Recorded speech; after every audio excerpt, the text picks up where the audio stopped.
નમસ્કાર મિત્રો જીપીએસસી દ્વારા છે એ એસટીઆઈ એટલે કે રાજ્ય વેરા નિરીક્ષકની 300 જગ્યા ઉપર છે એ ભરતી જાહેર કરવામાં આવી છે। તો તે ભરતી માટેના ઓનલાઈન ફોર્મ ભરાવાના શરૂ થઈ ગયેલા છે।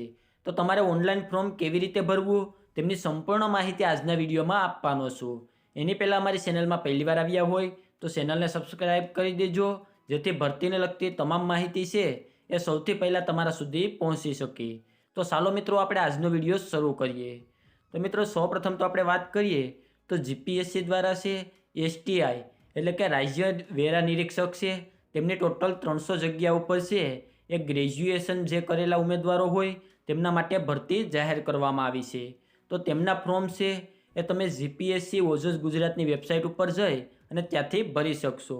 તો હવે હું તમારે સ્ક્રીન ઉપર બતાવું છું કે તમારે ઓનલાઈન ફોર્મ કેવી રીતે ભરવું, પરંતુ એમની પહેલાં જે મિત્રો પોતાની રીતે ઘરે બેઠા ફોર્મ ના ભરી શકતા હોય અથવા તેમનાથી ફોર્મ ભરવામાં ભૂલ થતી હોય તો તેમનું ફોર્મ છે અમે ઘરે બેઠા ભરી આપીશું।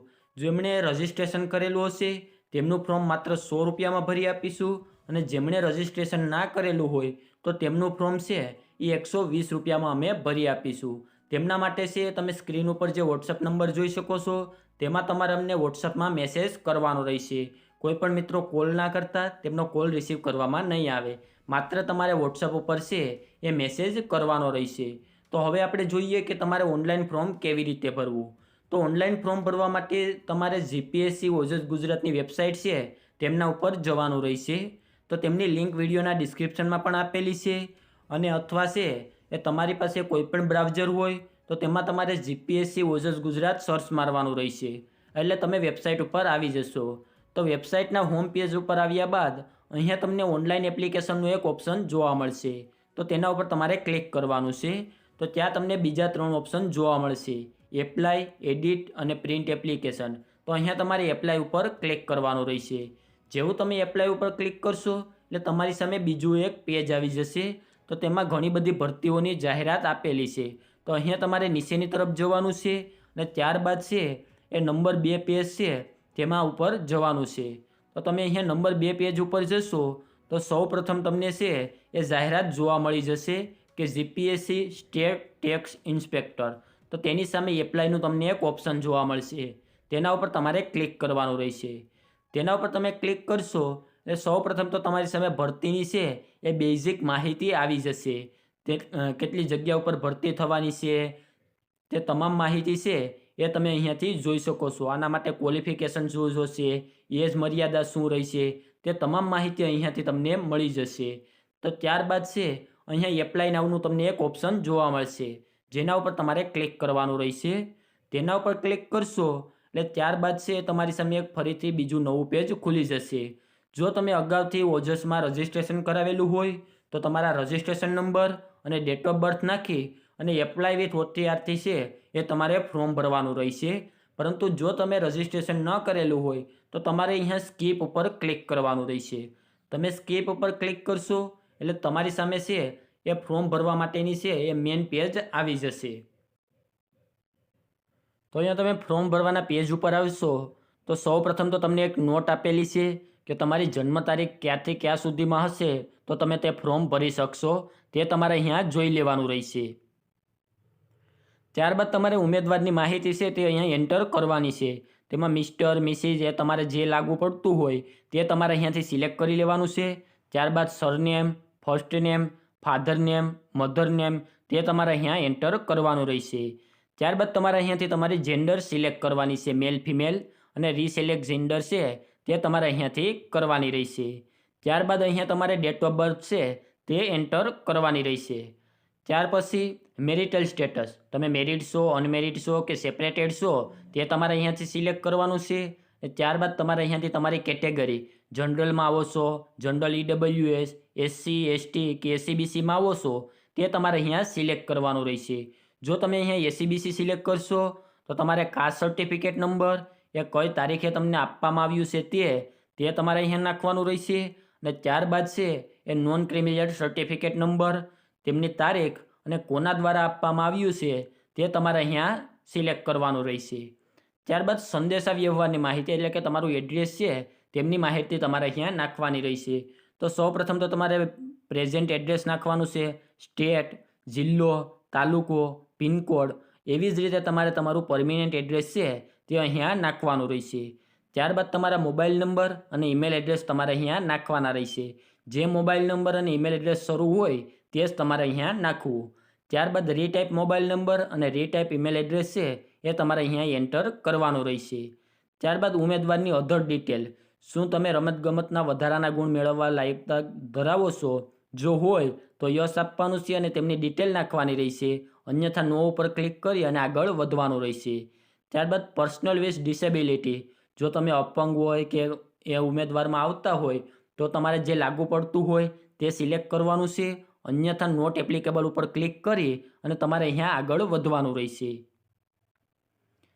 ત્યારબાદ do you need the facility of the લહ્યો સ્ક્રાઇબ, એટલે કે તમે છે એક્ઝામ દેવા માટે બીજા કોઈ વ્યક્તિની જરૂર હોય તો તમારે અહીંયા યસ આપવાનું છે, અન્યથા નો આપવાનું છે. એવી જ રીતે બેઝિક નોલેજ ઓફ કોમ્પ્યુટર, તો આના માટે બેઝિક નોલેજ ઓફ કોમ્પ્યુટર હોવું જરૂરી છે, તો તેમના માટે તમારે અહીંયા યસ આપવું જરૂરી છે. ત્યારબાદ વિડો, એટલે કે વિધવા વુમન હોય તો તેમણે યસ આપી અને તેમની માહિતી નાખવાની છે, અન્યથા નો આપી અને આગળ વધવાનું છે. જો એક સર્વિસમેનમાં હોય તો યસ આપવાનું છે, અન્યથા નો. ત્યારબાદ currently working as a Gujarat state government employee, જો અત્યારે હાલમાં તમે છે એ ગુજરાત ગવર્મેન્ટમાં કામ કરતા હોય તો યસ આપવાનું છે અને તેમની ડિટેલ નાખવાની રહેશે, અન્યથા નો આપી અને આગળ વધવાનું રહેશે. ત્યારબાદ ભાષાની માહિતી, ઇંગ્લિશ, હિન્દી અને ગુજરાતી તમે લખી, બોલી અને વાંચી શકો છો તે પ્રમાણે તમારે અહીંયા ટિકમાર્ક કરવાનું રહેશે. ત્યારબાદ અહીંયા તમારે છે એ તમારો ફોટોગ્રાફ અપલોડ કરવાનો છે, જેમની મેક્સિમમ સાઇઝ છે એ 15 કેબીથી વધારે ના હોવી જોઈએ. એવી જ રીતે તમારે અહીંયા તમારી સિગ્નેચર અપલોડ કરવાની છે અને તેમની સાઇઝ પણ છે એ 15 કેબીથી વધારે તમારે રાખવાની નથી. ત્યારબાદ એજ્યુકેશન ડિટેલ, એટલે કે ગ્રેજ્યુએશનની ડિટેલ છે એ તમારે અહીંયા નાખવાની છે. તમે જો લાસ્ટ સેમેસ્ટરમાં હોય કે તમે બીએસસી કરતા હોય અને એના છેલ્લા સેમેસ્ટરમાં હોય અને તમારું રિઝલ્ટ ન આવેલું હોય તો તમારે પહેલું ઓપ્શન ટિક કરવાનું છે, અને તમારે ગ્રેજ્યુએશન પૂર્ણ થઈ ગયેલું હોય તો ગ્રેજ્યુએટ એની ઉપર ક્લિક કરવાનું રહેશે. ત્યારબાદ તમારા રિઝલ્ટમાં જે પર્સન્ટેજ આપેલા હોય છે તે તમારે અહીંયા એન્ટર કરવાના છે. પર્સન્ટેજ પ્રમાણે છે એ ગ્રેડ આપેલો હોય તો અહીંયા નાખવાનો રહેશે ABC, અને જો ના આપેલો હોય તો ના ઉપર તમારે ક્લિક કરી દેવાનું રહેશે. ત્યારબાદ ક્લાસ તમારો કયો છે, ફર્સ્ટ, સેકન્ડ, ડિસ્ટિંક્શન, પાસ તે સિલેક્ટ કરવાનું છે. એક્ઝામ બોડી તે સિલેક્ટ કરવાનું છે. ત્યારબાદ સ્ટેટમાં ગુજરાત અને કયા વર્ષે તમે તમારું ગ્રેજ્યુએશન કર્યું છે તે ડિટેલ તમારે અહીંયા નાખવાની રહેશે. ત્યારબાદ છે એ જીપીએસસી દ્વારા અથવા GSSB દ્વારા કે કોઈ પણ છે એ ગવર્મેન્ટ ભરતીની એક્ઝામમાંથી તમને છે એ બેન કરવામાં આપ્યા હોય તો તમારે અહીંયા યસ આપવાનું છે, અન્યથા નો આપી અને આગળ વધવાનું રહેશે. ત્યારબાદ અહીંયા બાહેંધરી માટે તમારે યસ આપી અને સેવ બટન ઉપર ક્લિક કરવાનું રહેશે. તો અહીંયા તમે સેવ બટન ઉપર ક્લિક કરશો એટલે તમારી અરજી છે એ સેવ કરવામાં આવશે. તો ત્યાં તમને તમારા અરજી નંબર અને કન્ફર્મેશન નંબર છે એ 2 નંબર તમને મળી જશે. તો અહીંયા તમારે કોઈ પણ પ્રકારે છે એ ફરીવાર છે એ તમારી અરજીને કન્ફર્મ કરવાની નથી રહેતી. જ્યારે તમે સેવ ઉપર ક્લિક કરો છો ત્યારે જ તમારી અરજી છે એ કન્ફર્મ થઈ જાય છે. અને અહીંયા તમને જે અરજી નંબર આપવામાં આવેલા હોય છે તે અરજી નંબરની મદદથી છે જ્યાં સુધી ફોર્મ ભરવાની છેલ્લી તારીખ હોય ત્યાં સુધીમાં જો તમારી અરજીમાં કોઈ પણ પ્રકારની ભૂલ હોય તો તમે સુધારા વધારા કરી શકો છો. અને અહીંયાથી તમે છે એ નીચે પ્રિન્ટ એપ્લિકેશન ઉપર ક્લિક કરી અને તમારી અરજીની પ્રિન્ટ તમે અહીંયાથી લઈ શકો છો. અને જે મિત્રોને ફ્રી ભરવાની થતી હોય એટલે કે જનરલ કેટેગરીમાં આવતા હોય તો તેમણે પોતાના કન્ફર્મેશન નંબર અહીંયાથી લઈ અને ફ્રી ભરવાની હોય છે. તો જે મિત્રોને ફ્રી ભરવાની થતી હોય તેમણે પોતાના કન્ફર્મેશન નંબર અહીંયાથી કોપી કરી લેવાના રહેશે, અન્યથા છે એ સ્ક્રીનશોટ પાડી લેવાનો રહેશે. ત્યારબાદ તમારે ફરીથી અહીંયા ઉપરની તરફ જવાનું છે અને ઓનલાઈન એપ્લિકેશનમાં છે એ પ્રિન્ટ એપ્લિકેશન ફોર્મ અને પે ફ્રી છે તેના ઉપર ક્લિક કરવાનું રહેશે. તેના ઉપર ક્લિક કર્યા બાદ સૌપ્રથમ તો અહીંયાથી તમારે સિલેક્ટ જોબ ઉપર ક્લિક કરવાનું છે. તો કે આ ઘણી બધી ભરતીની જાહેરાત છે એ અહીંયા આપેલી હશે, તો તેમાંથી તમારે STI છે એ સિલેક્ટ કરવાનું રહેશે. તો અહીંયા STI સિલેક્ટ કર્યા બાદ તમારે તમારા કન્ફર્મેશન નંબર અને ડેટ ઓફ બર્થ છે એ એન્ટર કરવાની રહેશે. તો અહીંયા બધી જ ડિટેલ નાખ્યા બાદ તમારે અહીંયા છે એ ઓનલાઈન પેમેન્ટ ઓફ ફ્રી ઉપર ક્લિક કરવાનું છે જે મિત્રોને ફ્રી ભરવાની થતી હોય તેમણે. તો અહીંયા તમને જોવા મળી જશે કે અહીંયાથી તમારે 100 રૂપિયા ફ્રી ભરવાની રહેશે. તો અહીંયા નીચેની તરફ જઈ અને તમારે સબમિટ બટન ઉપર ક્લિક કરી અને અહીંયાથી તમારે ફી ભરવાની રહેશે. તો આવી રીતે તમારે એસટીઆઈ એટલે કે રાજ્ય વેરા નિરીક્ષકનું ફોર્મ ભરવાનું રહેશે.